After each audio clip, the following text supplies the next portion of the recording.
Damos nuestro programa Radio Podcast Enlace Iberoamericano, con base en España y Portugal y con el resto de la comunidad iberoamericana en la Unión Europea. Tendremos puentes de comunicación e integración con personas y temas de nuestro interés. Radio Mercosur y su Enlace Iberoamericano, presentado desde España por Javier Pertierra, se emitirá los jueves en vivo y en directo. Enlace Iberoamericano, que comenzará a las 13 horas en Brasil, Argentina y Uruguay, 12 horas de Bolivia, Paraguay, Chile, Cuba y Venezuela, 11 horas de Colombia, Ecuador y Perú, 10 horas de México y Centroamérica, 18 horas de España. Escucha Enlace Iberoamericano en la radio y podcast Mercosur de www.prensamercosur.org. Invitados protagonistas, a mí me queda resaltar la celebración que supone para el grupo de prensa Mercosur, Radio Mercosur y nuestro hermano Enlace Sudamericano, esta unión a través de este Enlace Iberoamericano de celebración, repito, del inicio de esta aplicación desde aquí llamada, o de entrada en vigor provisional, de este grandísimo tratado que llevamos danzando con él ambos hemisferios 25 años aproximadamente. Yo a nuestra audiencia hoy le digo que se cumple un sueño de nuestro director Gilson Carmini, que inició desde sus raíces de prensa en lo que era incipientemente el Mercosur, que luego relanzó el diario online Prensa Mercosur y la radio, y que nos incorporó. Y era muy difícil creer no solo en la integración de un bloque de Mercosur, el sudamericano, llamémosle languideciente. Lo que ya parecía insalvable era llegar a un acuerdo con esta Europa. Desde mi Españita plural y diverso me enorgullezco de haber aportado nuestro grano de arena a estas dos integraciones que recíprocamente se alimentan, como veremos, con nuestros invitados. Y voy a referirme a nuestro protagonista, el profesor Nicolás Simone, un gran parlamentario y joven parlamentario con relación a este que os habla, que ya sabéis que tengo mucha juventud acumulada y oye, cada día con más energía por estos ámbitos. Parece que estoy en el canto del cisne. Bueno, pues nuestro invitado profesor Nicolás Simone es, además de parlamentario del Mercosur, es historiador por la Facultad de Filosofía y Letras de la Universidad de Buenos Aires y también politólogo, un gran politólogo argentino especializado en las democracias, pero estudió en nuestra alma mater de esta Españita plural y diversa, que siempre lo diré porque, bueno, pues estudió en la Universidad de Salamanca esa especialidad. Fue a su vez becado por la Universidad de San Andrés, Argentina, y también por el Ministerio de Educación. Por supuesto, estuvo en el Instituto Iberoamericano de Salamanca, donde tuvo el máster de estudios latinoamericanos. ¿Habrá algún experto de mayor lujo para este enlace iberoamericano que don Nicolás? Nico le gusta, algunos le llamemos, a mí Javi, pero don Nicolás, profesor Nicolás para mí. Pues nada, además de todo este currículum que sigo leyendo, curiosamente desarrolló también en Hamburgo una investigación en Alemania, Hamburgo, Alemania, y es profesor regular en la Universidad Bonaerense, con dedicación semi-exclusiva y adjunto al cargo de Introducción al Conocimiento de la Sociedad y el Estado. Fíjense qué conjunción más interesante para el porvenir. Hablamos del estado del bienestar, pero seguro que él conoce la sociedad del bienestar. Ambos deben de integrarse también, Estado y sociedad. Él sabe mucho más de esto que yo, porque además tiene el ciclo básico de Historia Argentina en la carrera de Ciencia Política. Por último, es profesor titular de Historia Contemporánea de la licenciatura en Defensa de la Universidad Nacional. Por tanto, además de ser un gran académico y teórico bonaerense, fue electo como parlamentario del Mercosur del 2024, mandato 2024-2027. Un lujazo tenerlo con nosotros y esperemos nos ilumine en este magnífico día previo, víspera de ese gran, queda poco romántico entrada en vigor, digamos noviazgo, de este gran noviazgo comercial, de cooperación y de toda índole. Estamos en la despedida de los solteros institucionales de la Unión Europea y del Mercosur. Somos una gran pareja para la civilización occidental, sin duda. Y también contamos, junto al profesor Nicolás Simone, con otra gran profesora, María José Rodríguez Carvajal, jurista de reconocido prestigio, que decimos aquí, profesora de Derecho Internacional Público y Relaciones Internacionales de la universidad y una de las voces, a mi entender, más incisivas en el análisis de estas relaciones entre la Unión Europea, euroesclerotizada, lleno de eurócratas, y que ahora parece que deja de mirar al modelo de dominación asiático y ruso y se dirige al campo que siempre se dirige, a Occidente, que es América Latina. Pues bueno, esta profesora tiene una trayectoria que combina, al igual que nuestro otro profesor, don Nicolás, la academia con la práctica institucional. Ha trabajado en la Dirección General del Mercado Interior y Servicios de la Comisión Europea, que ahí es nada. Recuerdo que la Comisión Europea es como el Ejecutivo, es como el Gobierno de Europa. Y también coordinadora de Asuntos Europeos del Principado de Asturias, que conoce los ámbitos regionales de esta zona norte que se llama, ella lo dirá mejor que yo, ya voy resumiendo, el arco atlántico, que es esa Europa atlántica que mira al Atlántico y por lo tanto más que nada a América Latina. Como comprenderán, si ustedes saben, Europa también para la zona alemana, polaca, holandesa mira más obviamente a Rusia y Euroasia, que se le llama. Pues bueno, vamos a también dar una pincelada, que es escritora y autora de una guía para emprendedoras indómitas, donde acompaña a mujeres que construyen y quieren construir, que creo que tendrán un gran futuro en este acuerdo de emprendedoras sus propios caminos con inteligencia y coraje. Sin duda las mujeres ahora mismo están llamadas a conformar también la creación de las MIPYMES. Somos grandes defensores, y más en estas épocas que no solo van a una velocidad importante, que necesita más que nunca emprendedores y emprendedoras, sino que no debemos de perder el eje de referencia de las personas que generan valor y que generan productividad, como son las mujeres emprendedoras, que cada día lo están haciendo mejor. Bueno, pues repito, desde Prensa Mercosur, que siempre hemos cubierto y nos hemos especializado un poco en la cobertura de este espacio de relaciones de América Latina y de integración de la Unión Europea. Hoy, en este día de celebración, voy a pasar la palabra a nuestro invitado, don Nicolás Simone, porque tenemos una visión compartida. Yo lo he escuchado en varios programas y en varios vídeos a nuestro profesor Nicolás Simone. Y para enriquecer esta humilde presentación y larga, porque estoy de celebración, comprende, pues iniciamos el debate en Enlace Iberoamericano para preguntarle al profesor. Hay unos datos claves de este acuerdo que son extraordinarios. Es una zona de comercio, le llamamos, que se está liberalizando y sin duda, que me corrija, es la mayor zona de libre comercio que se ha hoy en día conectado y acordado, porque creo que une aproximadamente uniendo a unos 700 millones de personas. 700, en torno a eso él me corregirá.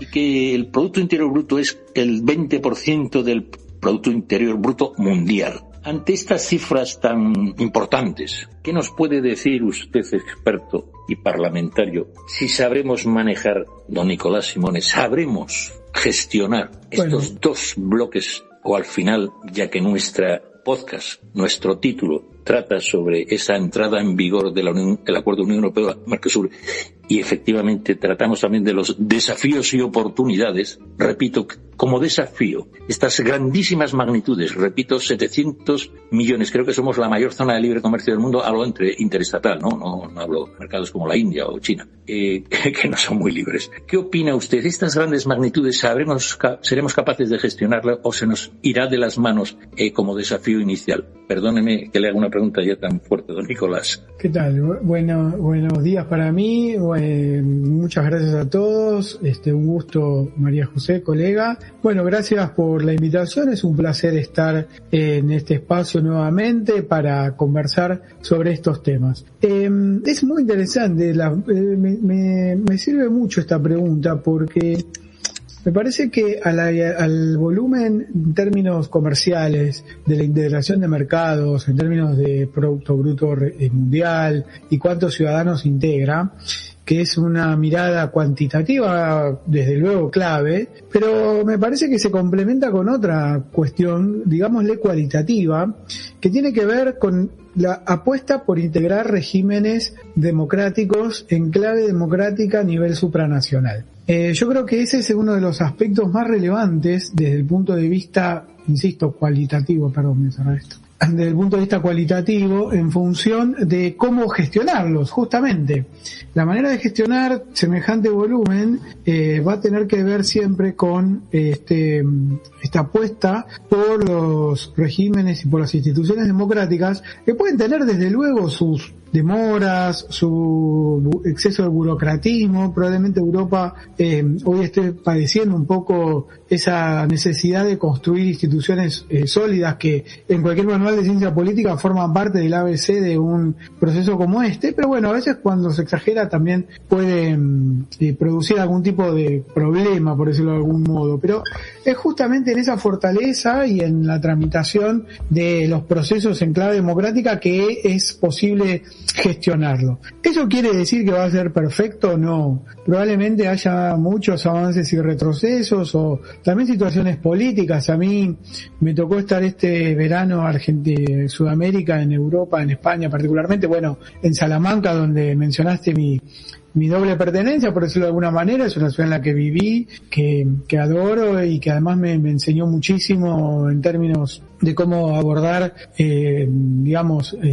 enfoques regionales, y me llamó la atención el rechazo que tiene el acuerdo, ¿no? A nivel popular, en las esquinas, en los pasillos del instituto. Desde luego, estamos hablando de un lugar como el Instituto de Iberoamérica, pero también en las calles de Salamanca asistía a manifestaciones en contra del acuerdo por parte de productores agropecuarios. No es solo, privativo de los franceses o los italianos, también en España vi en este sentido mucha resistencia a una pequeña parte del acuerdo que tiene que ver con los productos agropecuarios, al cual ahora voy a volver. Pero me parece que justamente se trata de que los regímenes, vayan tramitando estas cuestiones y sobre todo, corriendo el velo sobre algunos elementos que hay, para mí, exagerada confusión. Comparto, para cerrar esta primera intervención, el entusiasmo por esta entrada en vigencia desde el 1 de mayo.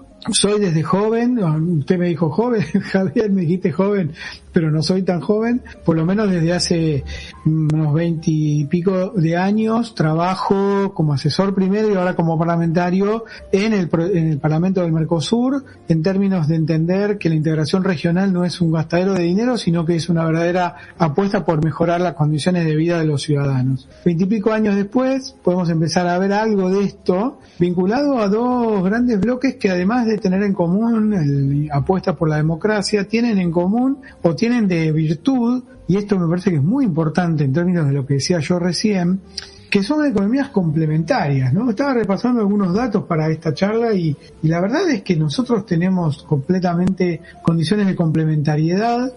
Desde luego que probablemente los sectores primarios europeos y los sectores secundarios sudamericanos, principalmente los industriales, probablemente no puedan competir entre sí o tengan que sufrir algún tipo de distorsión. Desde luego eso es parte de cualquier proceso de integración. Es imposible pensar un proceso de integración sin este tipo de costos. A diferencia de lo que pasa en Sudamérica, en Europa esos costos están compensados. De hecho, vaya si están compensados. Largamente el sector agropecuario europeo está siendo subsidiado y puesto, bajo la órbita del desvío, de la inyección de fondos provenientes de los contribuyentes europeos a sostener un mercado que está en problemas mucho antes del acuerdo, ¿no? Hace muchísimos años, desde que yo viví en Europa por primera vez, se hablaba de la política agraria común y de que era un proceso que tenía que ir, gradualmente desmostrándose. Pasaron 20 años y está igual o más demandante ese sector,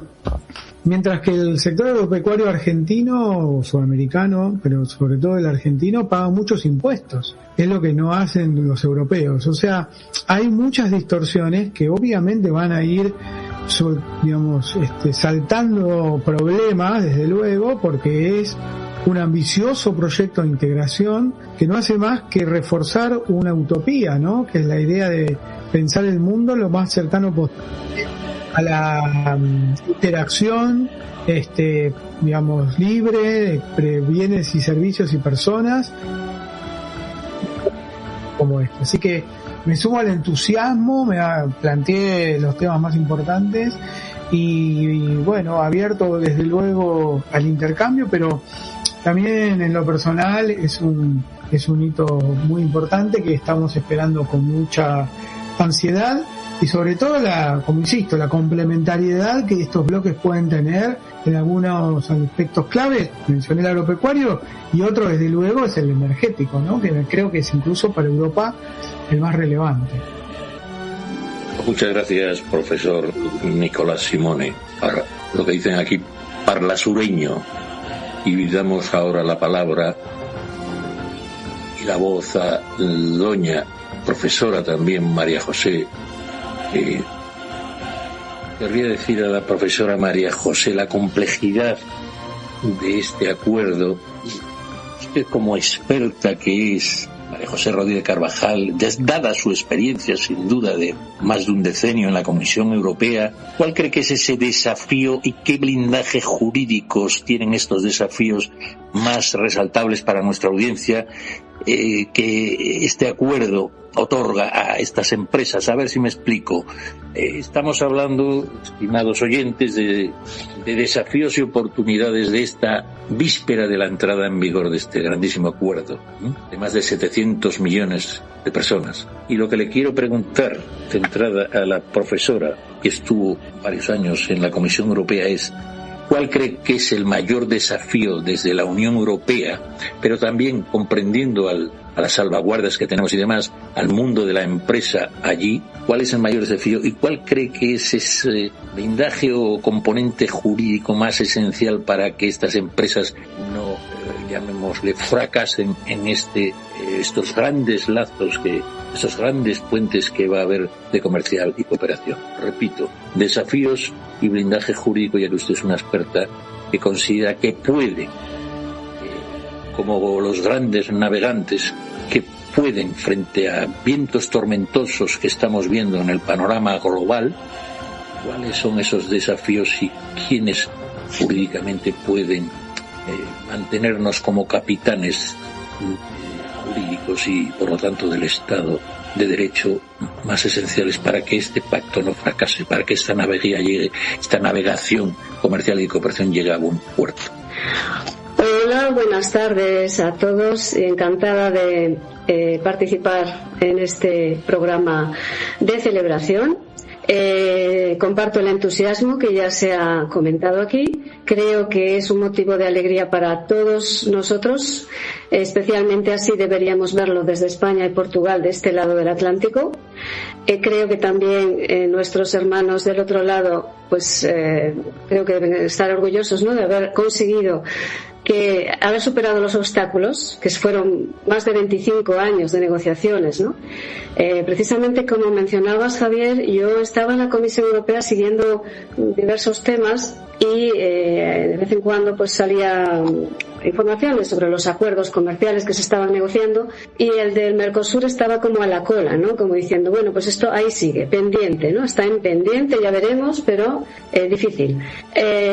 Curiosamente, el contexto geopolítico hizo que se dieran las cosas de otro modo, y aquellos intentos de España, especialmente como país grande de la Unión Europea, de que el acuerdo saliese adelante, pues vieron sus frutos gracias a que Alemania de repente vio la necesidad de contar con fuentes de suministro para sus componentes industriales, que no podía conseguir de otro modo, visto además que Estados Unidos ya no era el aliado que había sido, y que, bueno, la rivalidad con China, la competencia es enorme, ¿no? Entonces, bueno, todas las cosas cambiaron y afortunadamente esto salió adelante, con lo cual quiero manifestar, pues eso, la alegría de todos.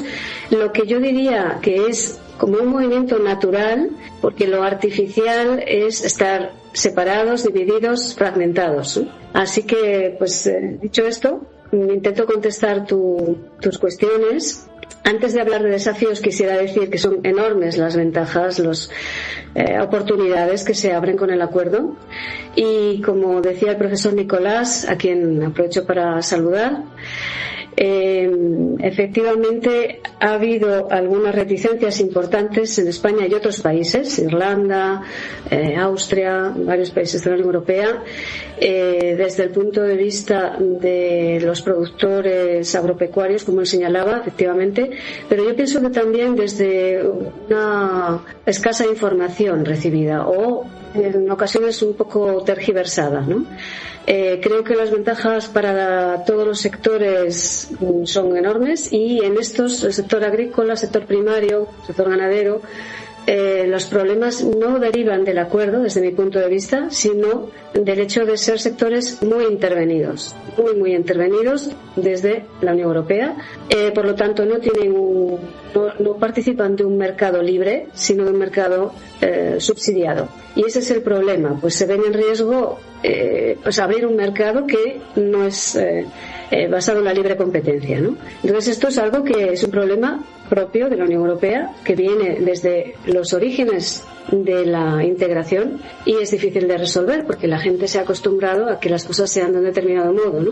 Pero, en fin, que el acuerdo comercial ofrece principalmente grandes oportunidades para las empresas de los dos bloques. Y pasando a hablar, empezando por los aranceles, ¿no? El ahorro enorme y escalonado en aranceles, que es superior a 4.000 millones de euros anuales para las empresas. Entonces, solamente estos ahorros, son aranceles, es similar a impuestos, pues a las empresas les va a beneficiar mucho. También, muy brevemente quisiera decir la importancia de lo que es un mercado para las empresas, porque nosotros, si no somos empresarios, igual no percibimos claramente este dato, ¿no? En Europa, la mentalidad es que la Unión Europea es suministradora de ayudas, de subvenciones, ¿no? Para muchas personas, y de hecho para que salga algo en prensa tiene que hablarse de los fondos que se van a recibir de la Unión Europea, y el resto parece que interesa menos. Y sin embargo, el gran activo de la Unión Europea es el hecho de tener un mercado interior de 450 millones de personas, y esto para una empresa de cualquier país es el gran activo, la riqueza principal, más que recibir subvenciones en un momento dado para un proyecto determinado. Y lo mismo ocurre extrapolándolo pues ahora con la gran zona de comercial que se abre con el Mercosur. Dicho todo esto, intento hablar un poco de los desafíos que tú me comentabas, Javier. Pues sí, sin duda hay grandes desafíos, porque tenemos que hacer encajar dos tipos de sistemas administrativos, económicos, políticos, ¿no? Dos culturas, porque si bien España y Portugal somos muy cercanos culturalmente a nuestros hermanos del otro lado del Atlántico, el resto de países de la Unión Europea quizá no tanto. De hecho, entre nosotros también tenemos dificultades para entendernos, ¿no? Sobre todo con 24 idiomas oficiales. Pero quiero decir que estos desafíos vienen también de la asimetría normativa, puede venir de ahí, de diferentes modelos de protección, tanto sanitaria como para, por ejemplo, bienestar animal, como medioambiental, como estándares de calidad, el uso de productos fitosanitarios, que es una de las cosas que los agricultores reclaman, ¿no? Que aquí hay un nivel de protección muy alto, y que quizá puedan venir productos importados sin estos estándares. Y pues en cuanto a otros desafíos o retos, es también muy importante es que estamos pendientes de que el Tribunal de Justicia de la Unión Europea emita un dictamen sobre la cuestión planteada por el Parlamento Europeo, y que hace que este acuerdo comience de una manera provisional. Es una aplicación provisional, nos felicitamos de ello, pero todavía hay alguna barrera legal que tenemos que superar. Y y hay una cuestión muy, muy interesante también como oportunidad, pero quizá un poco desafío, es las cuestiones sociales, laborales, homogeneizar todas estas normas. Y yo creo que puede ser muy interesante para todos, y como decía el profesor Nicolás también, somos muy complementarios y podemos aprender unos de otros, así que seguro que estos retos los vamos a resolver muy positivamente. Pues antes de pasar a nuestros corresponsales y colaboradores la palabra, yo quisiera referirme a profesor Nicolás Simone. Tengo datos aquí, por ejemplo, que el Banco de España estima que el acuerdo Unión Europea-Mercosur puede impulsar el comercio bilateral a largo plazo, repito, audiencia mía, el 40%. Esas son cifras históricas. A su vez, quisiera referirme a su especialidad, sin duda, que creo que se nos olvidó decir que se elimina el 91-92% de aranceles cuando esto se desarrolle, y que hay datos, yo repito, datos aleatorios que quiero que con este puzzle, con esta visión, nuestra audiencia pueda darse cuenta de este magnífico instante, ¿no? Estamos hablando de que la Unión Europea es la segunda economía mundial, la segunda, señores, y que el Mercosur es la quinta economía regional emergente, y que estos 700 millones aproximadamente de personas, consumidores, pero a la vez también de cooperantes, todos sabemos la gran afluencia de trabajadores que viene a una Europa relativamente envejecida de nuestros países hermanos, porque son culturalmente muy cercanos en todos los ámbitos, y ni le cuento aquí en España y Portugal. Pero este dato me parece también que no debe de caer en saco roto antes de que se nos olvide, y es que por primera vez a la contratación pública de Mercosur, de esos países, Brasil, Argentina, Uruguay, Paraguay, incorporada Bolivia, suspendida Venezuela, que se integrarán a estos enormes países que les hace falta una enorme contratación de equipamientos e infraestructuras, por primera vez puede acceder las empresas de la Unión Europea, si eso es así, me corrige usted, a esta contratación pública en condiciones no discriminatorias, para que puedan, que hay algunas cosas que en Europa se hacen bien, por ejemplo los equipamientos e infraestructuras, incorporarse en esa contratación a Mercosur. Esta es la pregunta que quería comentarle, o en cualquier caso a don Nicolás Simone. Sí, bueno. Mire, fíjese esta cifra. Tengo aquí una cifra concreta. Solo en el mercado federal brasileño, en los próximos cercanos años, hay 8.000 millones de euros ya en licitaciones. ¿Qué le parece que la gente parece que solo habla de traer carne y llevar coches? No, o vehículos. ¿Qué le parece este mundo que le estoy señalando de la contratación pública, por ejemplo, o este enorme impulso de otras cosas que no son propiamente, llamemos entre comillas, comerciales? No, para mí, desde el punto de vista nuestro, fundamental. Me parece que los casos, digamos, Argentina particularmente tuvo experiencias malas en términos de configurar verdaderos trusts locales, ¿no? Empresas proveedoras del Estado que, justamente por el bajo volumen de la economía argentina, es difícil que existan muchas empresas que puedan competir, por ejemplo, para construir un gasoducto o para hacer grandes obras públicas. Entonces, la asociación entre algunas grandes empresas y el Estado ha sido objeto de problemas enormes en Argentina. Por ejemplo, los grandes casos de corrupción que hemos tenido en las décadas pasadas, derivados de alguna forma por este cerramiento que es el Estado Nacional, y que de alguna manera también terminó siendo un poco el Mercosur. Dentro del Mercosur también es importante entender que tiene que funcionar con algún tipo de flexibilidad para los efectos de evitar justamente estos cerramientos, ¿no?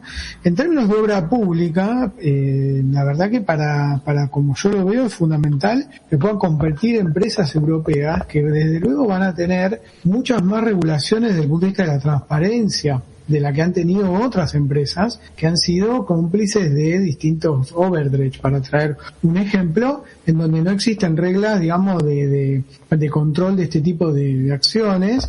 Entonces es importante que justamente al integrar los mercados, de eso se trata, ¿no? Cuando existen grandes volúmenes de mercado, permite la competencia de forma mucho más directa y evitan la configuración de estas oligarquías locales consideradas como en este caso Argentina.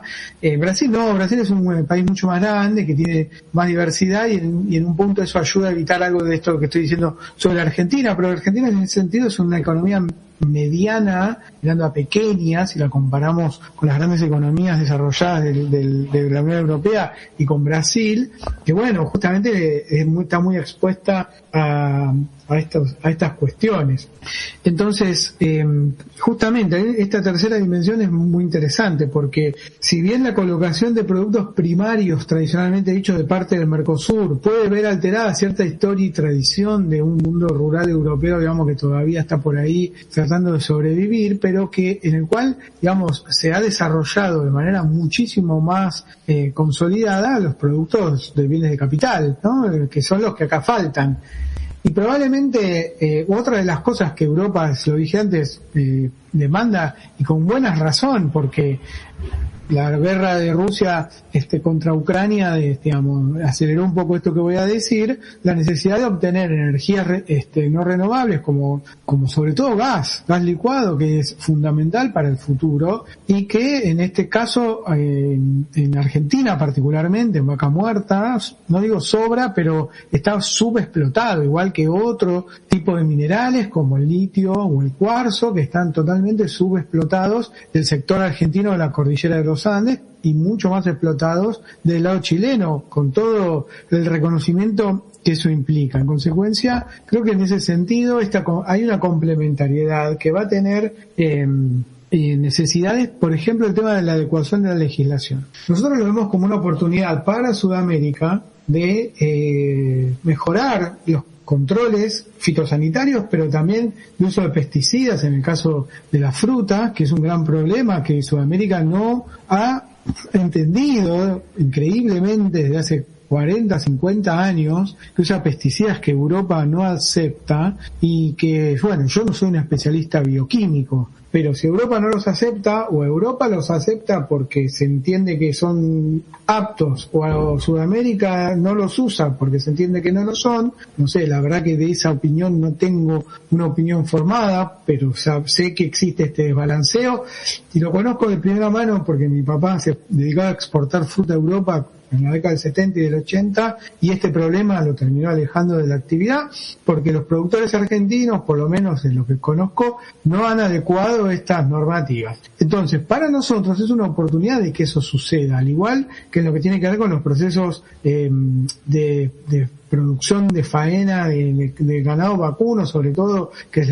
el fuerte nuestro, digamos, que se hace todavía de manera muy rudimentaria acá. Yo les cuento cómo se faena y se reparte el ganado en la ciudad de Buenos Aires, es llamativo, ¿no? No hay muchas, hay que adecuar. En ese sentido es muy importante. Ahora, también quería decir esta otra parte. Argentina está viviendo un proceso político muy particular en lo que tiene que ver con la intención de ir aboliendo regulaciones exageradas. Esto también es un elemento que Europa debe tener en cuenta en términos de que probablemente, no me quiero meter en terreno ajeno, digamos, pero probablemente el proceso de integración europea haya tomado vuelo exagerado en las excesivas regulaciones. De lo que los agricultores europeos se quejan, probablemente con razón, es estas excesivas regulaciones no le van a ser solicitadas a los del Mercosur. Yo creo que con toda la alerta que hay en este tema lo veo difícil, viendo lo riguroso que es Europa, pero también probablemente haya que pensar la cuestión desde otro lado,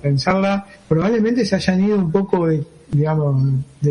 como diría un español, se fue un poco la olla en estas regulaciones. Entonces probablemente ambos bloques puedan permitir verse en el otro, que otras cosas pueden también pensarse. Europa es un continente admirado, desde nosotros claramente admirado, y de hecho todo el andamiaje del Mercosur y el del Parlamento del Mercosur está montado sobre la idea y sobre el ejemplo europeo, visto como la gran integración regional exitosa que hizo Estados Unidos en el siglo XVIII y principios del siglo XIX, y que Europa hizo en la última parte del siglo XX, rompiendo nacionalismo, rompiendo muchos de los elementos que habían sido constitutivos de los grandes conflictos europeos de la primera mitad del siglo XX.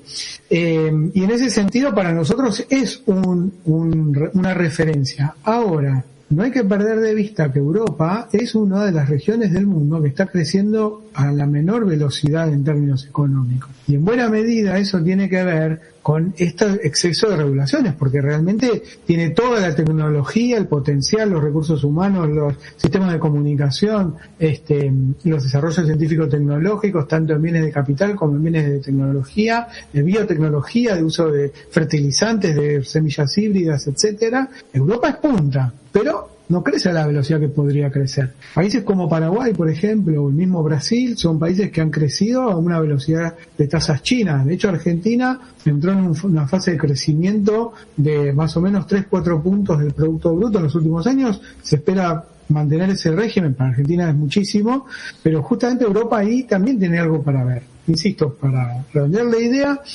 hay mucha cuestión en común que podemos tomar, por decirlo de alguna manera, unos de otros y aprovechar las oportunidades. Nosotros tenemos un subaprovechamiento de oportunidades por falta de inversión, por ejemplo en energía. Europa probablemente tiene un subaprovechamiento de oportunidades por exceso de intervención. Y esto es algo nuevo, algo que tiene que ver con, cierto agotamiento de un modelo que es exitoso o fue muy exitoso, pero que hoy es de alguna manera un corset. A Sudamérica le pasa lo mismo, y quería agregar un tema más, que nadie lo dijo y nadie no se está diciendo, pero tiene que ver con el tema monetario. Europa tiene una unificación monetaria, lo cual es muy importante para los términos de intercambio, y Sudamérica no solo no lo tiene, sino que Argentina es un competidor desleal en ese sentido, porque para tomar alguna referencia cercana, más o menos para el 2008-2010, durante la crisis del 2008, Argentina y Brasil tenían una paridad con el dólar similar, entre 4 y 5 unidades de peso real contra el dólar. Brasil se mantiene en 5 reales por un dólar y Argentina está en 1.500. Es decir, Argentina hizo una devaluación competitiva contra su principal socio.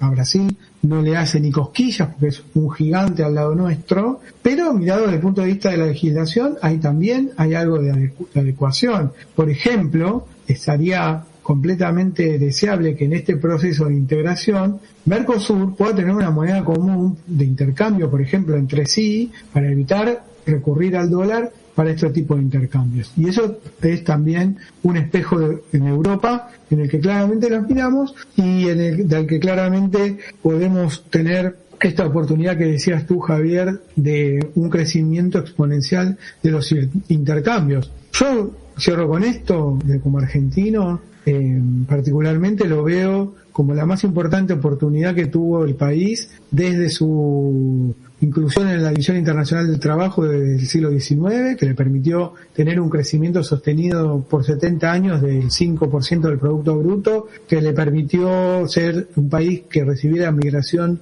a raudales y poder incluir y procesar y hacer progresar enormes generaciones, entre las que está la mía, que vino de Europa también, y que de pobre a clase media y de clase media a clase más acomodada lo pudo hacer de una generación a la otra, y eso fue gracias a la integración en mercados globales que se hizo de forma temprana en Argentina y que hoy veo esa oportunidad como abierta. Ojalá pueda verse el mismo proceso en el sentido de generar crecimiento económico que permita la inclusión de los sectores postergados locales que tenemos, que son millones de personas. Lamentablemente, las políticas proteccionistas produjeron en los últimos 70 años una enorme desfase en términos de desigualdad social, aumento de la pobreza, aumento de la indigencia, pérdida del salario, devaluaciones que aislaban del mundo, que nos impedían el acceso a tecnologías. Bueno, todo un montón de consecuencias que entiendo que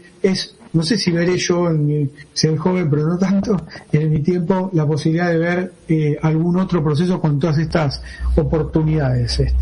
Creo que es y que hay que consolidarlo, sí. Pues Nicolás, tiene usted razón, con personas, sinceramente, estimada audiencia, queridos escuchantes, con personas como don Nicolás Simone, parlamentario, sin duda, y con políticos de esta magnitud, creo que podemos hacer que nuestros hermanos del Mercosur tengan esas tasas de crecimiento que tanto se demandan. Y ahora paso la palabra, que me la ha pedido virtualmente, a doña María José, también que dentro de lo que ella vaya a hablar ahora mismo, un poco como cierta complementación a lo que usted dice, Nicolás, sensatamente, yo quiero que incorpore aquí estos flujos de inversión extranjera europea, porque usted es un gran defensora de las aportaciones a Mercosur, de las cadenas de valor y de la transferencia tecnológica, y en su paso también por la Unión Europea, pues consiguió, a través de el mercado interno, aprender de esta Unión Europea, que creo que ahora va usted a complementar su experiencia laboral a las opiniones de don Nicolás. Dígame, estimada María José. Muchas gracias, Javier. Sí, se me ocurrían comentar 3 aspectos agrupando un poco los comentarios del profesor Simone. El primero, su referencia a la problemática que supuso para Argentina la existencia de oligarquías que dominaban el mercado y que impedían esa construcción de una riqueza, digamos, en el país, ¿no?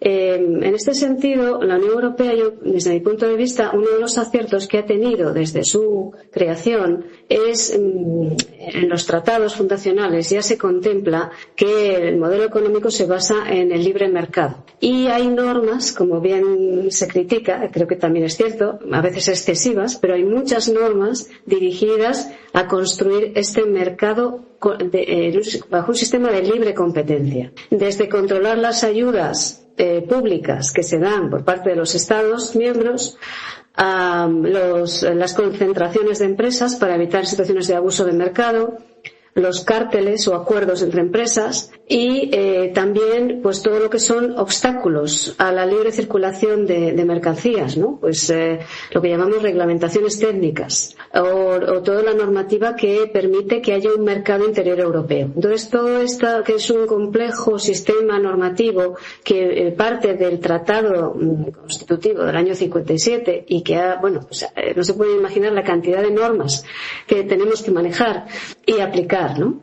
Pero quiero pues dejar clara esa idea, que pienso que es un activo que tenemos. Por ejemplo, en Estados Unidos no existen las normas que limitan las ayudas a las empresas. ¿Por qué en Europa se defiende este control de las subvenciones o incentivos públicos? Pues porque se quiere evitar una competencia entre los Estados, ¿no? Para construir un territorio que facilite el movimiento de mercancías y de capitales, de servicios y de personas, es necesario que los estados más ricos no den más ayudas a sus empresas, porque entonces las empresas no pueden competir en igualdad de condiciones con las empresas de estados más pobres, ¿no? Entonces, partiendo de todo este tipo de consideraciones, que podríamos incluso hablar de los fondos destinados a las zonas más pobres, con mayor declive, etcétera, hay siempre políticas de redistribución de la riqueza que pueden ser más o menos criticadas, pero digamos que es un poco, al menos la ventaja que tiene es que se considera un territorio único, ¿no? Un mercado único, un mercado interior europeo. Eso es...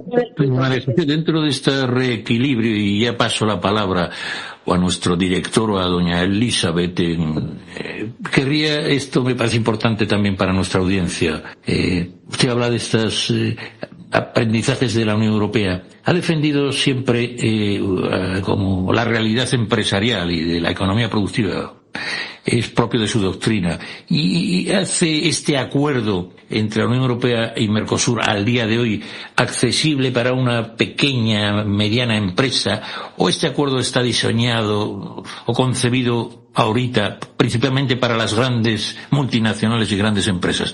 Desde su punto de vista, ya digo, de vinculación con el empresario, repito la pregunta, ¿hasta qué punto este acuerdo hace muy viable que esos intercambios también participen las pequeñas y medianas empresas?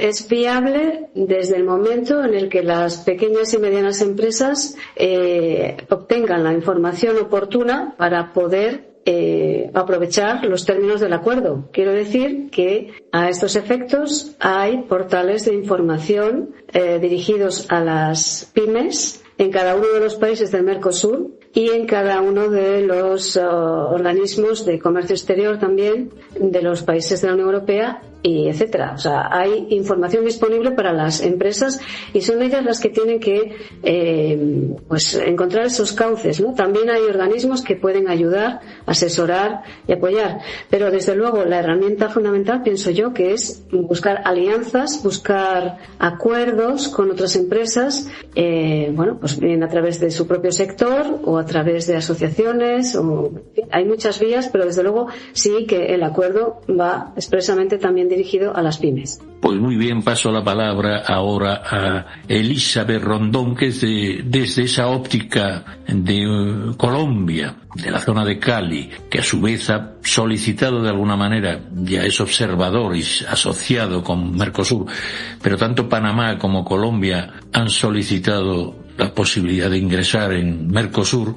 Desde esa Colombia siempre tan bella, el país de la belleza, dice su eslogan turístico, y ella desde la capital de la salsa, que creo que es no me acuerdo nunca, la antesala del cielo. En cualquier caso, dígame, doña Elizabeth, ya lo sé que no es la antesala, dígame desde dónde está y qué le parece esta víspera de la celebración de este gran acuerdo desde un país que de momento no está integrado. Hola, saludo cordial, estimado director Javier Pertierra, estimados corresponsales, invitados especiales y por supuesto a nuestros amables escuchantes. Profesora María José, profesor Nicolás Simone, bienvenidos y gracias por estar acá. Interesante disertación, por supuesto que muy felices en víspera de este gran acontecimiento que hemos esperado durante tanto tiempo. Profesora María José, quisiera que nos comentara un poco acerca de su libro, que me interesó en particular porque yo lidero un grupo de más de 100 mujeres emprendedoras, mujeres en plenitud. Yo les hago acompañamiento psicológico y socioemocional. Allí impulsamos las pequeñas y medianas empresas, donde las mujeres emprendedoras identifican oportunidades, gestionan recursos y lideran proyectos propios,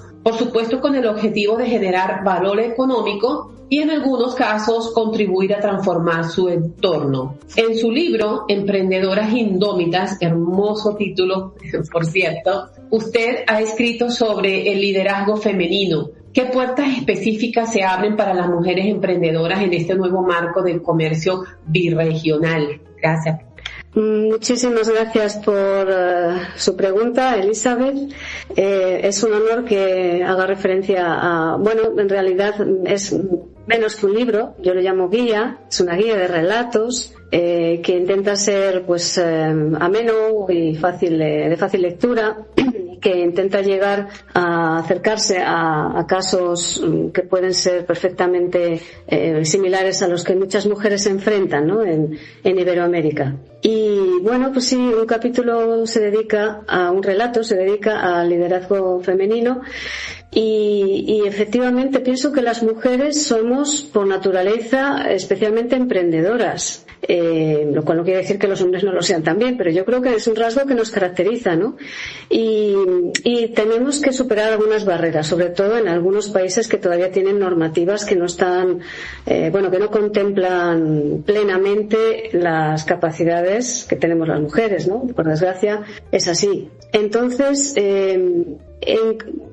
superadas esas barreras, que esperemos que poco a poco vayan desapareciendo en todas partes, las mujeres emprendedoras de toda Iberoamérica pienso que cuentan con un activo fundamental que es las alianzas entre ellas, porque tenemos un mismo idioma, tenemos una cultura muy similar y nos identificamos. Seguro que hay muchos más lazos de unión que de diferencias, ¿no? Entonces, este acuerdo y otros que ya existen o que se han revisado, ampliado recientemente con la Unión Europea, pues son el ejemplo de que son ámbitos de cooperación, no solo comercial, sino que puede llegar más allá, pero los intercambios comerciales seguramente que sí, que los va a facilitar, y empezando por como digo, con alianzas que precisamente en esta guía que yo he publicado hace poco, al final propongo esto,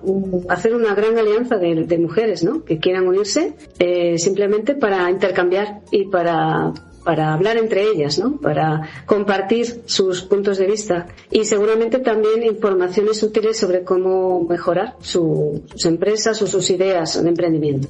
Nuestro estimado director, don Gilson Danta Carmini, que está consiguiendo que nuestra diario online y en general el grupo de radio y prensa Mercosur, debo felicitarle otra vez de nuevo, tengan el prestigio, la independencia, que es en el ámbito de la libertad de expresión y también, cómo no, el realismo el pragmatismo, que yo quisiera reflejarlo en unas palabras y además, antes de reflejar dichas palabras, felicitar a las cámaras brasileñas, a los parlamentarios y senadores de Brasil que han aprobado por unanimidad este acuerdo. No se puede concebir este acuerdo sin el gran Brasil. 17 españitas os contemplan en su territorio y la población más magnífica, rítmica. Soy un admirador de esos 216 millones de personas que se ven sin duda reflejadas en el portuñol de Gilson.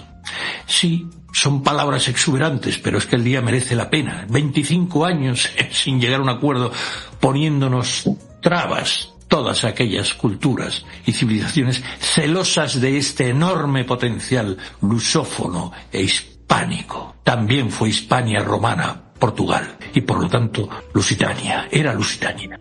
Y me acuerdo de aquel pastor lusitano, que no quiero entrar en detalles, pero que estableció su seña de identidad que reflejan los brasileños y los portugueses y todos los de la lusofonía. Pues quisiera ahora, además de rendir este homenaje al pueblo y al Parlamento de Brasil, decir que su vicepresidente, Geraldo Alckmin, lo pronunciará mejor nuestro Gilson, pues Geraldo dijo que este acuerdo diversifica nuestros mercados, reduce vulnerabilidades externas, refuerza nuestra integración, sí, también la integración de Mercosur y de Brasil, y mejora la resiliencia, la resistencia de la economía brasileña frente a los choques globales. Esto lo ha dicho el vicepresidente de Brasil, Geraldo Alckmin. Nuestro director lo pronunciará mejor y me corregirá. ¿Qué opina usted de este enorme acuerdo, estimado y querido Gilson?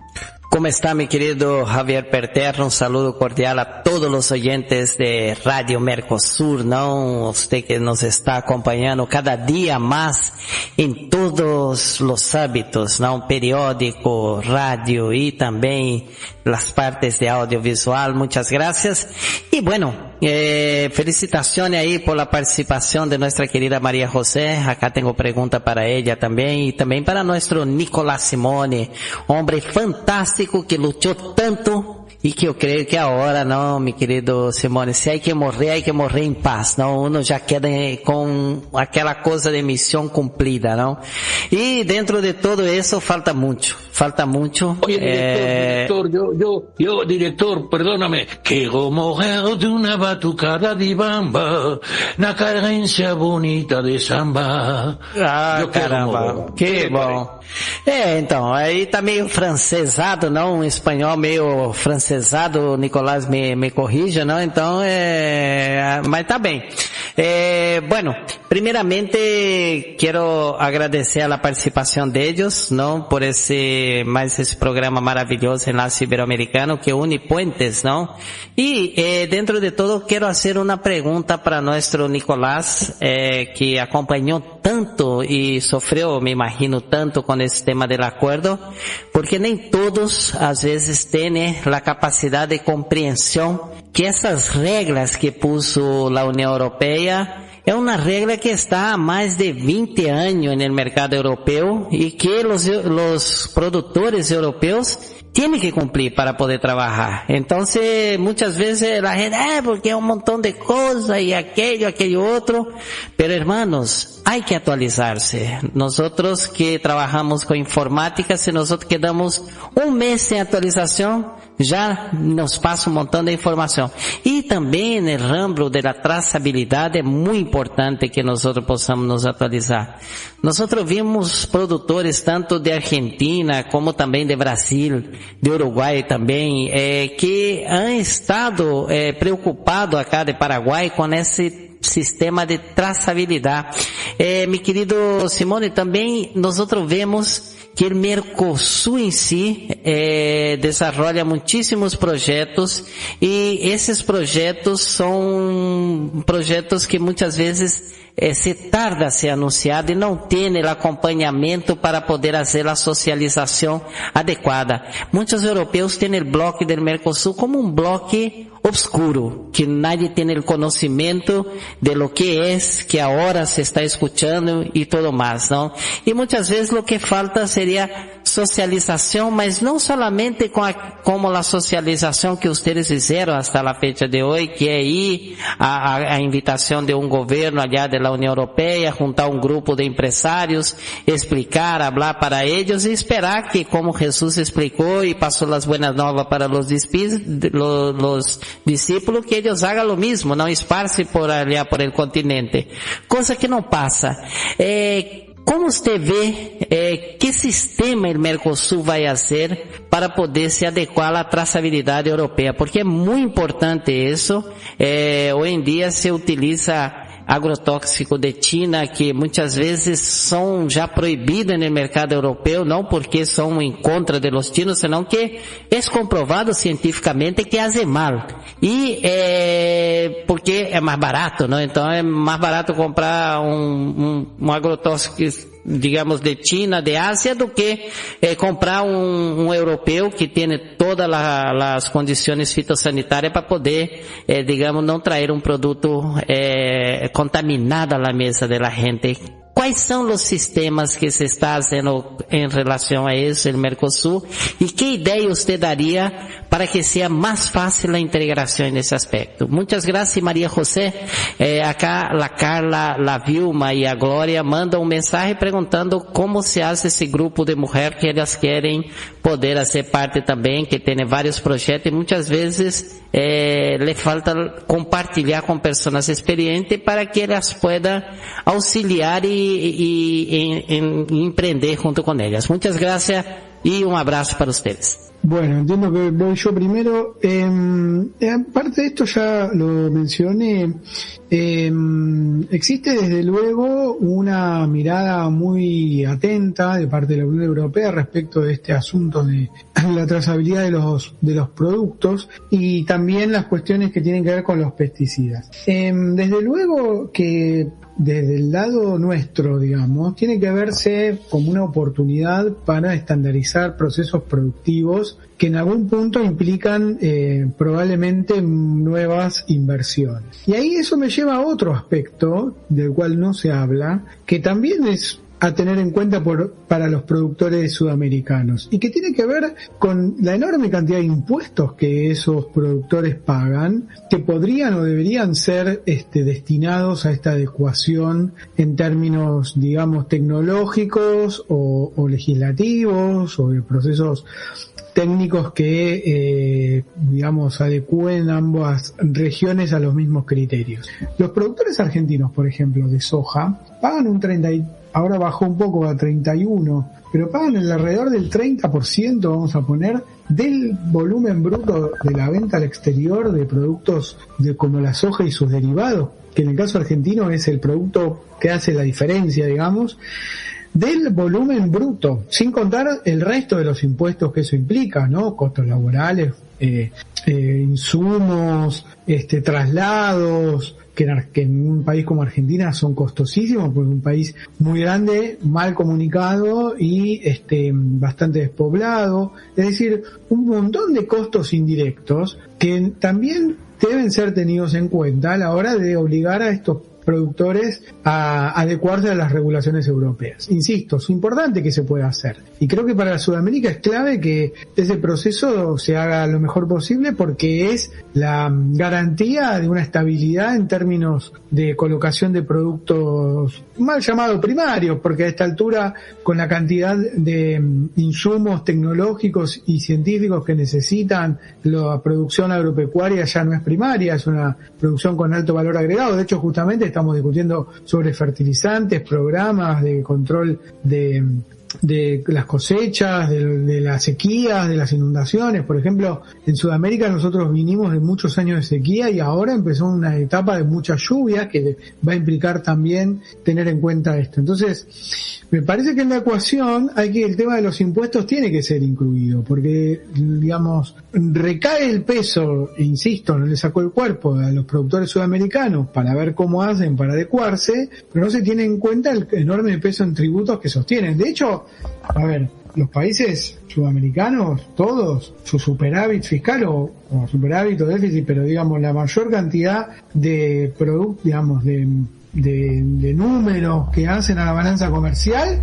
provienen de la exportación de bienes agropecuarios. Y esos bienes agropecuarios nutren de divisas a cada uno de los países, pagan impuestos y sostienen buena parte del Producto Bruto y de los gastos del Estado. Bueno, si le vamos a cargar otra tarea que me parece bien, en la ecuación, y probablemente esto sea un mensaje interno, por decirlo de algún modo, necesita ser tenido en cuenta estos impuestos exorbitantes que se pagan. Realmente hemos entrado, Paraguay, por ejemplo, es un país que cobra mucho menos impuestos a la exportación de productos como la soja, y es un país, y el ganado vacuno lo mismo, que ha crecido muchísimo más que Argentina, que ha agravado a estos productores de manera ostensible. Entonces, va a requerir inversión, va a requerir acompañamiento, sincronización, y que solamente la Unión Europea le puede dar eso al Mercosur. La verdad que el Mercosur no ha hecho tanto en ese sentido como debiera, y que bueno, de buena medida ese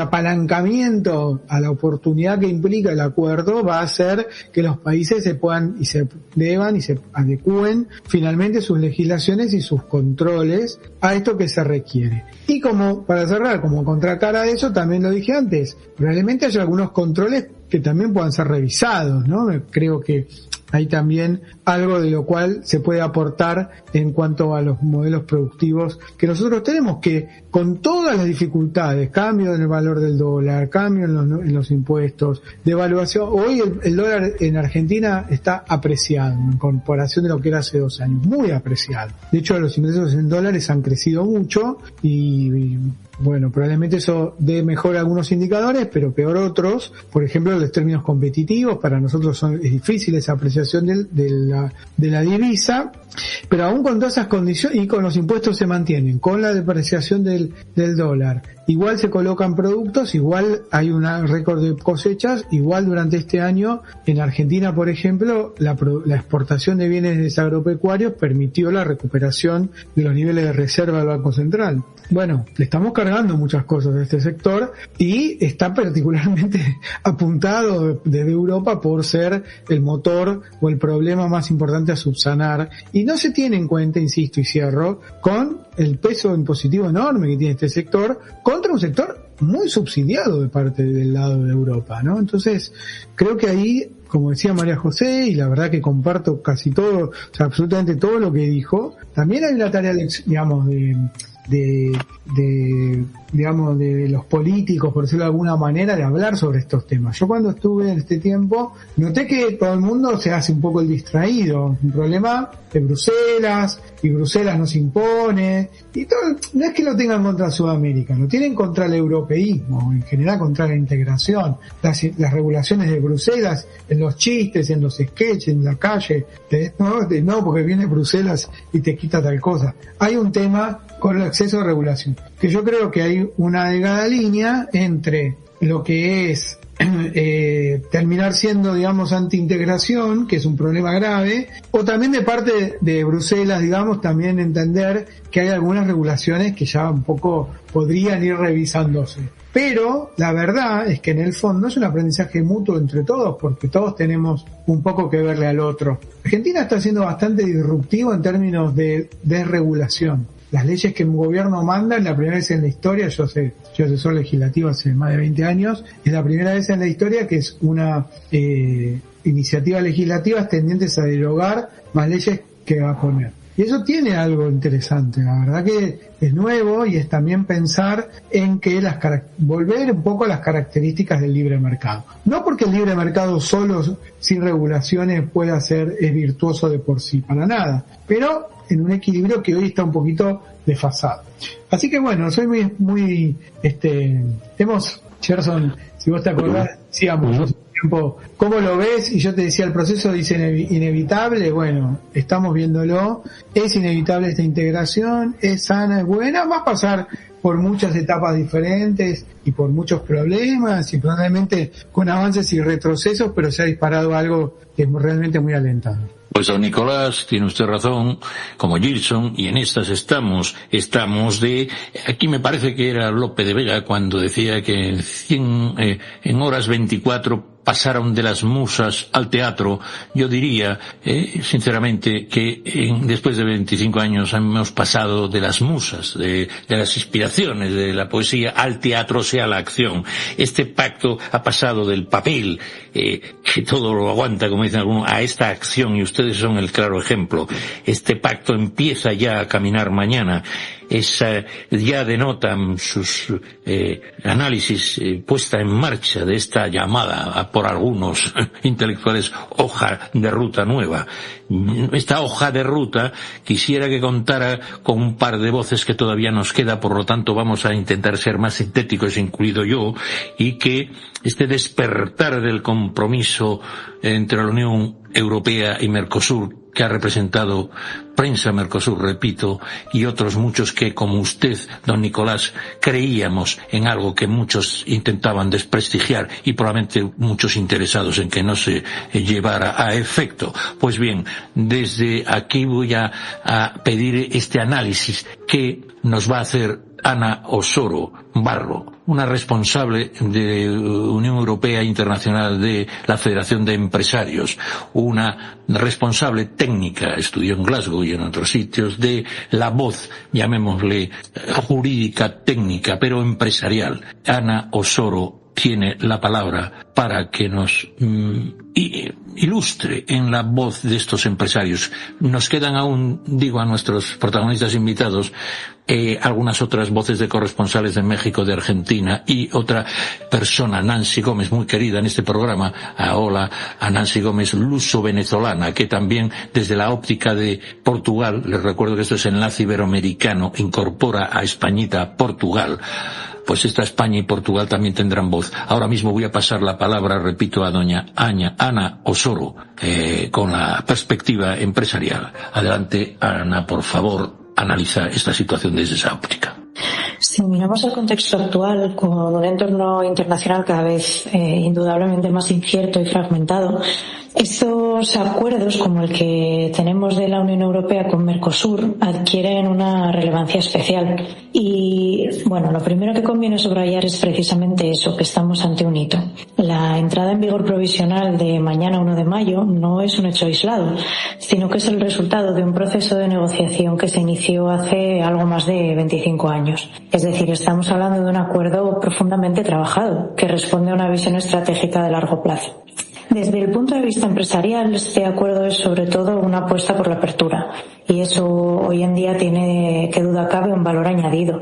En un momento en el que vemos tensiones comerciales, bloques que se reconfiguran y cierta tendencia al proteccionismo, reforzar relaciones con un socio como Mercosur, que no olvidemos que es un mercado de más de 270 millones de personas y una economía relevante a escala global, es una decisión que aporta estabilidad y diversificación. Además, hay un elemento importante en clave geopolítica. La Unión Europea necesita mantener y reforzar su posición en la región, ya que otros actores están ganando peso y, por tanto, este acuerdo es una herramienta para no quedarse atrás. Si lo llevamos al terreno de las empresas, y especialmente de las empresas españolas, las oportunidades son claras. España tiene una relación histórica, económica y cultural muy estrecha con Latinoamérica, y eso facilita el posicionamiento de nuestras empresas. Estamos hablando de oportunidades en sectores donde ya somos competitivos: industria, servicios, agroalimentación, pero también de algo igualmente importante, que es el acceso a materias primas y productos que la Unión Europea no produce en cantidad suficiente y, por tanto, que necesita. Productos como minerales, energía o ciertos bienes agrícolas que son esenciales para nuestras cadenas de valor. El acuerdo, además, introduce mejoras muy concretas. Se trata de una reducción progresiva de aranceles, que algunos eran muy elevados hasta ahora, menos barreras técnicas, más acceso a contratación pública y un entorno más predecible para operar, que es algo absoluta y totalmente fundamental para las empresas que se internacionalizan. Todo esto en la práctica significa menos costes y más oportunidades, especialmente para las pymes, que son las que más sufren a la hora de internacionalizarse. Ahora bien, y esto es importante decirlo con claridad, el éxito del acuerdo no depende solo de lo que está firmado, sino al final de cómo se aplica. Por tanto, desde FADE tenemos que ser muy claros en este punto. Es fundamental que las salvaguardias funcionen cuando son necesarias, que las aduanas hagan un control riguroso del cumplimiento de los estándares europeos y que se gestione correctamente algo clave como son los contingentes arancelarios para evitar distorsiones en el mercado. Porque si estas condiciones no se cumplen, el impacto real del acuerdo puede ser muy diferente del esperado. Por eso, nuestro papel como organización empresarial no termina aquí, muy al contrario. Empieza una fase igual de importante que es la de seguimiento. Por eso, tenemos que estar atentos, recoger las inquietudes de nuestras empresas y las trasladaremos pertinentemente a los espacios donde se toman también las decisiones, como es COE, Business Europe y demás. Es ahí donde debemos hacer valer la voz de nuestro tejido empresarial. Por tanto, en resumen, estamos ante una oportunidad muy relevante e histórica para nuestras empresas y para nuestra economía. Y es un paso más en la apertura comercial en un momento en el que esto no es tan habitual. Pero también ante un acuerdo que exige vigilancia, implicación y una capacidad de reacción, que es lo que esperamos que tenga la Unión Europea. Aprovechar las oportunidades sí, pero defendiendo ante todo y siempre los intereses de nuestras empresas. Quiero además resaltar que dada la importancia que otorgamos a este acuerdo y que creemos que tiene una serie de aspectos que no se pueden dejar de lado y que es importante que nuestras empresas conozcan, el próximo 18 de mayo a las 12 de la mañana organizamos un webinar precisamente para poner todo el contexto de lo que supone este acuerdo y su contenido, y para ello contaremos con Marta Blanco, que es la presidenta de la Comisión de Relaciones Internacionales de COE. Así que estáis todos invitados también a asistir a este webinar. Muchas gracias. Pues gracias a ti. La COE es la Confederación Española de Empresarios, una de la mayor representación de empresas de toda índole, también pequeñas y medianas, y como ven hay que ponerse las pilas para que esta implementación efectiva de este maravilloso pacto, a mi entender, pero otros diríamos más románticamente, creo, ¿no?, que el albor o el nacimiento de una nueva alianza, la verdadera alianza, como bien decía nuestro invitado, cuántos europeos, italianos, de toda índole, en Chile, en Argentina, cuántos han ido hacia allá, y ese mestizaje que se produce allí, ahora lo estamos retomando, creo que aprenderemos de nuestros errores. Toda nuestra literatura tiende puentes, nuestra gastronomía, nuestra música, y ahora estamos consolidando aquello que además las nuevas tecnologías favorecen. Por eso damos otro salto a una maravillosa nación, México lindo y querido, que también, como un gran coloso hispano, el mayor coloso español de esta gran cultura y diversa cultura que es México, que está recibiendo ese tratamiento especial con Europa, que nos hablará María José, de actualización de los acuerdos que teníamos con México, pero que a su vez México hace acuerdos con el Norteamérica, Canadá y Estados Unidos como una gran triangularización, o quiero decir que actúa con el mercado de Estados Unidos, Canadá, el NAFTA, ¿no? Y México a su vez mira al Pacífico y por tanto también mirará a Mercosur y a este acuerdo con la Unión Europea. Creo que estamos en una gran disposición de debutar mañana todo este conglomerado civilizatorio, que dirían algunos. Pues con ello y todo, paso la palabra a don Roberto Ceballos. Don Roberto Ceballos, que me parece que estará en Veracruz, sin duda el origen de nuestro encuentro o encontronazo, esa maravillosa capital porteña también. Don Roberto Ceballos, ¿puede usted también aportar siempre su sabio y entrañable consejo o pregunta? Con el gusto de saludar a toda la audiencia. Muy buenos días aquí en el puerto de Veracruz, de fiesta y en las grandes coincidencias.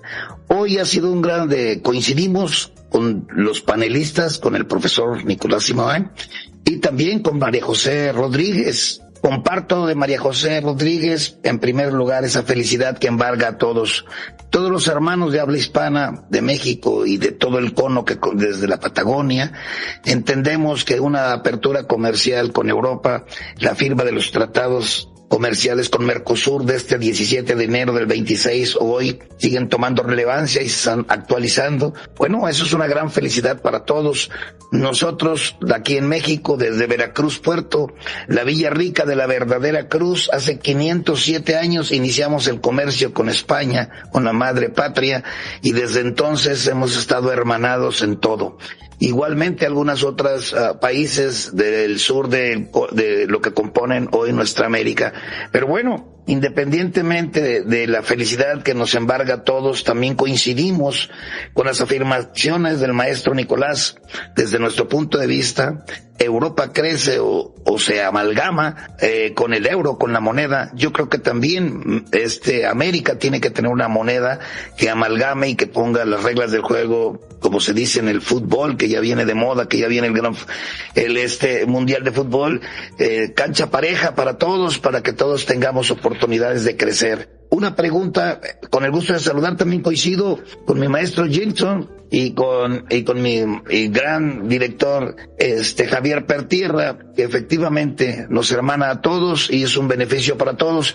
Yo sí quiero ser muy optimista. Creo que 25 años de empuje, de argumento, de lucha, empieza a ver la luz del sol y va a haber pero muy grandes oportunidades para todo el continente americano, para todo. Somos muy queridos en Europa y somos hermanos de todos los que hablamos español y portuñol y este gran idioma que nos hermana. Una pregunta para el maestro Nicolás Simeón. ¿Este acuerdo será accesible para para las pequeñas empresas, para las pymes, o nada más está diseñado para los grandes empresarios? Usted conoce el piso. ¿Cómo está el piso, maestro? Adelante. Bueno, gracias. A mí me parece que hay una respuesta que yo tengo sobre esta pregunta genérica. Las pymes, si uno piensa en una economía como grandes empresas contra las pymes, pequeñas y medianas empresas, hay algo muy local, muy nuestro, sudamericano podría decir, y particularmente argentino, como si como si las grandes empresas y las pymes fueran competencia. Y la verdad que no lo son. Cuanto más empresas grandes se instalen, muchísimas más pymes van a poder ser sus proveedores. Y desde luego que cualquier empresa global o grande, o digamos que cruce el Atlántico para instalarse en la otra parte del mundo y en regiones tan distantes como son la Argentina, que realmente es un país enorme y muy inhóspito porque está en el sur del mundo, para decirlo de alguna manera, va a necesitar la provisión de pequeñas y medianas empresas. Así que yo creo que no sería mejor noticia para esas pymes que esas grandes empresas puedan instalarse. Hay un paradigma que ya tiene unos 100 años que está vinculado a la industrialización sustitutiva, como que la aspiración de todos los países tiene que ser siempre, digamos, reemplazar todo aquello que importaban por producción local. Pero con el ensanchamiento tecnológico desde los 60 en adelante, eso no es posible para economías emergentes como las nuestras, y bueno, necesitan la interacción de ambas. Entonces yo creo que probablemente las pymes en algunos casos, como todos, se van a tener que readecuar, porque como puede sufrir el campo en Europa, sufre la industria en Sudamérica, y me animaría a decir que por la poca protección que tienen los estados sobre estos sectores, digamos, que van a sufrir del lado nuestro la introducción de bienes de capital europeo, pero insisto, me parece que es una también oportunidad para estas pymes de adecuarse a proveer empresas grandes, empresas que pagan, empresas que son serias, empresas que no tienen corrupción, empresas que vienen con muchísimos procedimientos completamente regulados por Europa, que son claramente, digamos, reglas de juego claras, reglas de competencia claras, y ahí las pymes tienen más que un problema, una gran oportunidad para mí. Pues muchas gracias. Yo quisiera que María José hiciera este análisis sobre algunas preguntas que vamos ya finalizando el programa. Va a haber una intervención, si no quiere aportar ahora mismo, voy a tener una intervención de Nancy Gómez. Creo que es, no sé, ¿alguna opinión, María José? O pasamos a Nancy, que tiene aquí, está en Lisboa, en Portugal, y está al frente de la Fundación Universitaria Iberoamericana en Portugal, FUNIBER. Nancy estuvo algunas veces, Nancy Ferreira Gómez, que es doctora también como tú en Relaciones Internacionales y profesora de la Universidad Autónoma de Lisboa, la UAL, pues quisiera pasarle la palabra a ella, pero ¿hay alguna puntualización que quieres hacer, María José? O... No, perfectamente si pasas la palabra a la doctora. Y lo único sí que me gustaría contestar una pregunta de Gilson sobre las emprendedoras indómitas y esta guía que he publicado, pero lo haré al final, no hay ningún problema, así que adelante. Pues muy bien, muchas gracias, doña Nancy. Es luso-venezolana, está en portugués y Venezuela, una gran conocedora desde la Fundación Universitaria Iberoamericana de nuestros países hermanos. Adelante, Nancy Gómez. Olá, Javier, e a todos os que nos escutam, muito obrigada pelo convite para participar mais uma vez neste programa tão interessante, tão importante, para partilhar uma reflexão sobre um tema tão atual, tão relevante e oportuno para todos os que estão envolvidos e não só. Num momento que podemos dizer um momento histórico, porque se dá início a uma nova etapa num processo, numa relação que se está a construir desde a década de 90. E é necessário lembrar que o Mercosul e a União Europeia iniciaram as negociações num contexto marcado pelo fim da Guerra Fria e, por isso, de maior autonomia por parte dos Estados latino-americanos no sentido da diversificação das suas parcerias. A América do Sul procurava reduzir a sua dependência dos Estados Unidos da América e, ao mesmo tempo, os países da União Europeia procuravam aumentar ou reforçar a sua presença na região. Pouco se avançou, de verdade, porque foram muitos os obstáculos e a falta de consenso, sobretudo desde o interior da União Europeia.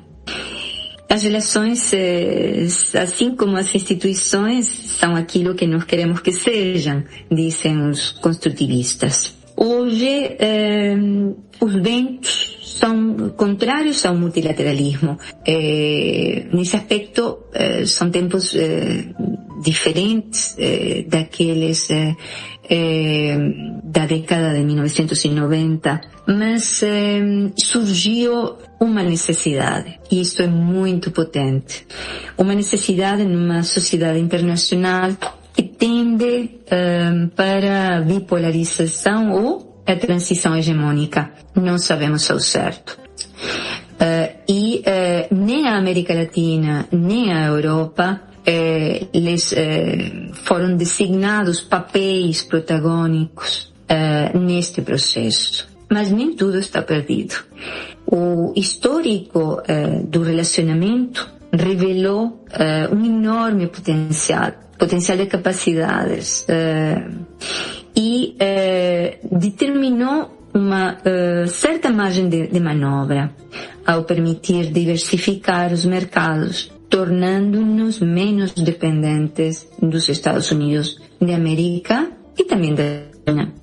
E em relação à ordem que está em crise, ou à velha ordem, como alguns dizem, gostam de chamar, podemos até manter e reforçar o interesse e os compromissos em relação a temas como clima, migrações, energia, educação, tecnologia, saúde, segurança de uma maneira geral. O histórico revelou também o potencial de projetos de cooperação. A União Europeia já foi o principal parceiro comercial do Mercosul. Não devemos esquecer. E foi também o principal investidor na região. E a sua cooperação ao desenvolvimento ajudou a aumentar capacidades y permitió apropiación de beneficios por parte dos países receptores. E aqui há uma diferença substancial em relação a outros cooperadores. Aumentar a capacidade de circulação do capital através da diáspora.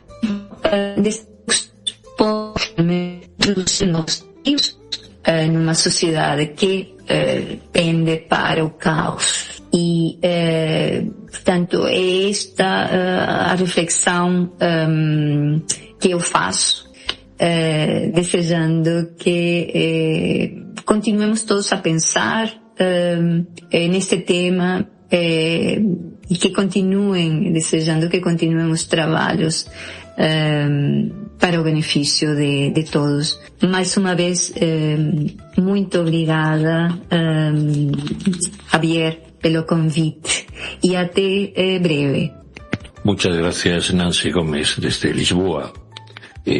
Muchas gracias. Y como es un especial, nos estamos alargando un poquito en el tiempo y yo quisiera que don Nicolás Simone, que nos hizo el gran favor de también alargar este tiempo, porque sin duda él también es consciente, como toda nuestra audiencia, de la relevancia del momento, de este acuerdo que cobra mañana el aliento para poder ser investida con esta común voluntad de unirnos, sin duda, que lo estoy comprobando desde más de 115 programas que llevo en el Enlace Iberoamericano y también participando en el Sudamericano.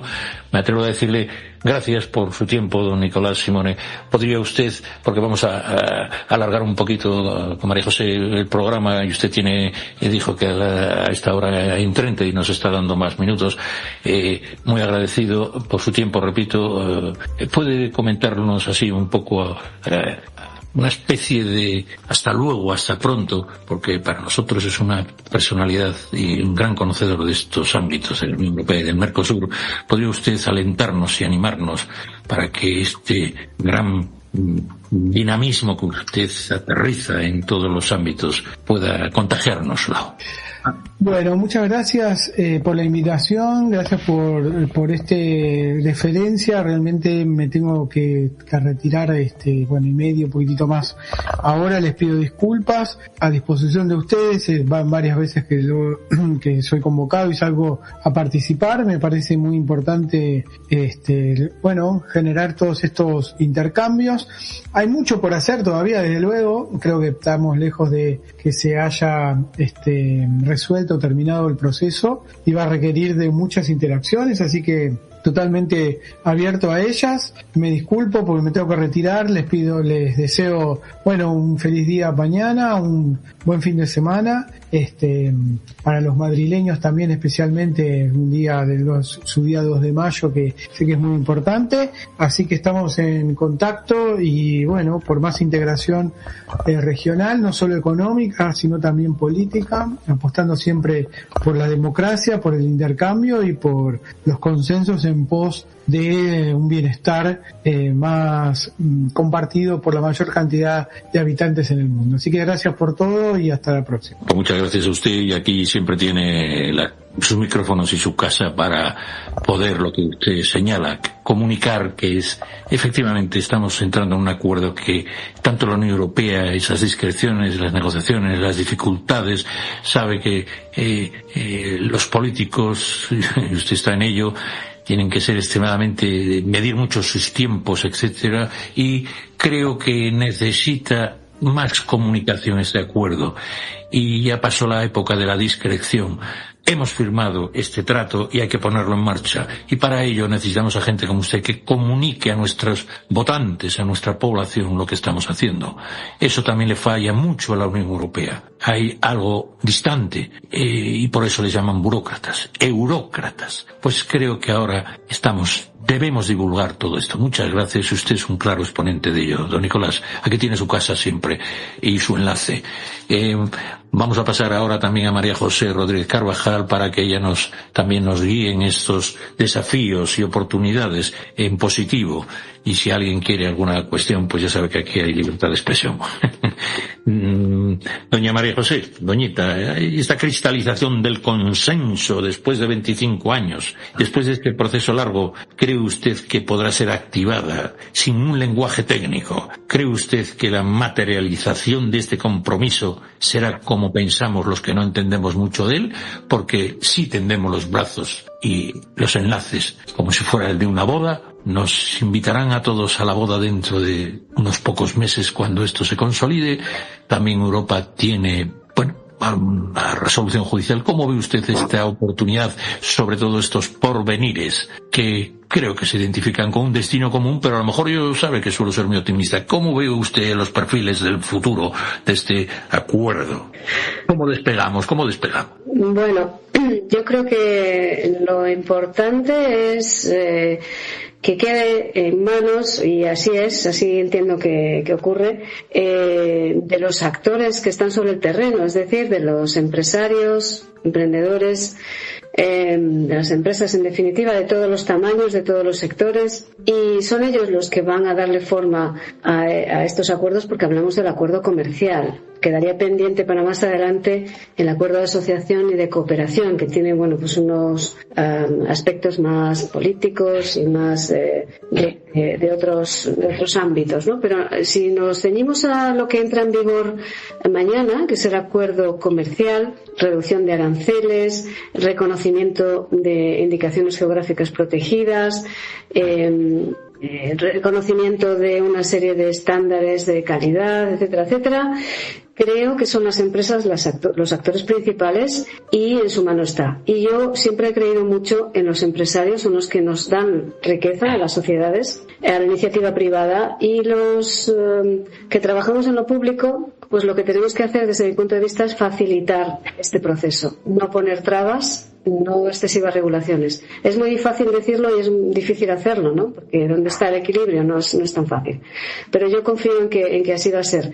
Y en este sentido quería simplemente aprovechar para, contestando la pregunta del director de Prensa Mercosur sobre algún interés, parece ser, de alguna mujer sobre participar en esa alianza de la que yo hablaba de emprendedoras, pues ofrecerle al director, y también espero contar con el visto bueno del director de este podcast, programa Enlace Iberoamericano, pues yo ofrezco publicar este pequeño manual o guía para las emprendedoras iberoamericanas, y en el que al final aparece un código QR que permite fácilmente a todas aquellas mujeres que quieren actuar en red, que quieran constituir una alianza, pues simplemente escanearlo y entrarían en un grupo de Telegram para compartir sus experiencias o sus intereses.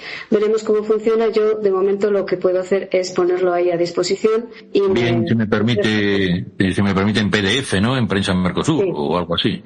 Sí, veremos, podemos hablarlo y como mejor convenga. Se trata de divulgar sus buenas ideas tanto a través de PDF como QR, y muchas gracias, María José. Simplemente quería añadir una cosita, y me parece es importante para mí. La idea de crear esta pequeña guía surgió en el Foro Iberoamericano de MIPYMES, que se celebró a finales del año pasado, y hubo una frase que me llegó al corazón, y es la frase de que en Iberoamérica la pobreza tiene rostro de mujer, y por eso se me ocurrió escribir esto. Entonces yo, sinceramente, lo único que espero es que sirva a algunas mujeres o a esos aliados también de las mujeres que son tan necesarios. Y nada más, muchas gracias por haberme invitado al programa y un abrazo para todos. Y con humildad, las mujeres también son emprendedoras y hacen por la economía doméstica en muchas ocasiones más que nadie. Por lo tanto, la mujer también tiene rostro gracias a gente como vos, emprendedora. Bueno, no sé si hay alguna otra palabra. En cualquier caso, desde mi agradecimiento a los invitados y a nuestros corresponsales y director, y a mi querida audiencia, que sepa que estoy de enhorabuena y espero que me acompañen en este sentimiento, porque en esta jornada víspera de este amanecer de una, sin duda, nueva época que va a servir para integrar más el mundo de América Latina, incluido los hispanos, los latinos, los lusos que están en Estados Unidos, que son la minoría mayoritaria y que deben de tener más que nunca el orgullo de una cultura que ha sido durante cientos de años. Los americanos son unos recién llegados, bastante guía del derecho de gentes hasta el mestizaje. No hacíamos colonias, nos cruzábamos y con aciertos y muchos errores también construíamos cientos de iglesias, muchísimos hospitales, cientos de enseñanza y de cursos. Era otra época, otra legitimación, otras técnicas, otras tecnologías. Pero Filipinas es todo católico y todos los filipinos tienen nombres hispanos. Ahora se están alejando, pero Latinoamérica está más cerca que nunca y la prueba es nuestro programa y nuestro grupo. Pues mañana, 1 de mayo, estos mapas de la antigüedad dejan de ser un poco solo geografía y nos vamos a convertir en una sociedad de ciudadanos compartido por 700 millones de voluntades, porque también hay mucha de Europa en toda América Latina. Colón era italiano, genovés, ¿qué les voy a decir, no? Hasta era portugués el que inició la vuelta al mundo.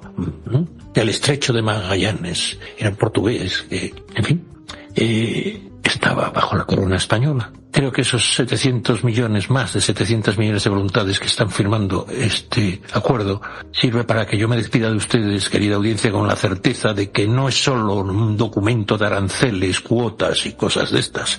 Creo que es ya el inicio del reconocimiento del resto de las naciones de Europa y del mundo, que somos compañeros de destino ya sabe que aquí somos un poco grandilocuentes, pero cómo no, si la lengua es la sangre del espíritu. Y yo me entiendo perfectamente, aunque a veces discuto con nuestro director, pero es porque desde diferentes perspectivas encontrar la voluntad de que salga todo mejor. Pues nada, este futuro que yo ya no lo espero, a este futuro ni lo negocio, ni siquiera lo construyo. Estamos ya en ese futuro. Saben que Javier Pertierra y desde el Enlace Iberoamericano nos vamos a ver en las próximas fronteras. Feliz entrada en vigor, que aunque suena muy jurídico, feliz matrimonio. Empezaremos por lo que empezó Europa, tal vez lo económico, lo comercial, pero tenemos grandes raíces familiares, de genes culturales, de ADNs del mestizaje. Y, sin más, hasta el próximo programa, querida audiencia. Hasta luego, mi asiente, y feliz ánimo para...